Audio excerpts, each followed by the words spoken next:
culprit. The Republic of the Philippines versus Rolando Madlangbayan. Criminal case number 27890. Yes, Your Honor. I am Rolando Madlangbayan, docked in criminal case number 27890 for multiple murders and drug trafficking. Yes, I am pledged guilty to the crime I do not intend to deny. Come sentence me to the ultimate capital punishment I deserve, but I beg you to listen to me. This is what happened. Many years ago, in an obscure village, a healthy boy was born to a woman who is a man who had a name to himself. I was a fruit to their secret relationship. After my birth, my mother got back to the world of make-believe just to accept many more of rejections. Offers started to come, just a little of her misfortunes were charged to my unexpected coming. He called me a jinx. Her misfortune, her failure, until one time she died of overdose of sleeping pills.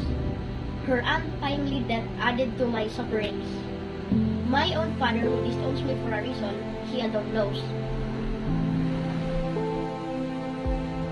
The society calmed me. A pang of rejections was even bitter. I started on my own, living the hard way, until I found myself hooked in the business of drug trafficking. You brand me as evil, but have you even tried to give me a chance to live decently?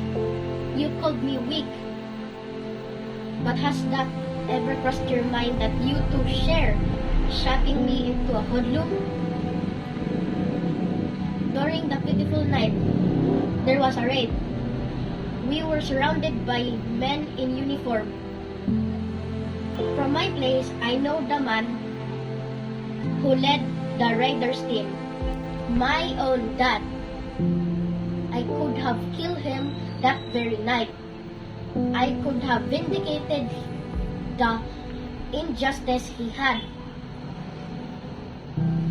But blood was thicker than water. I made a painful decision. I surrendered and handed him my revolver. I know I would answer many crimes of murder I have done. I'm sure with my decision, my father will earn another feather to his cap. It would mean a promotion for him. Your Honor, now on your hands lie the verdict. Who is the real culprit? The man who sold prohibited drugs to sustain a living? Or the man who turned his back from responsibility? The man charged of multiple murders? Or the decorated man who leads me into this horrible crime?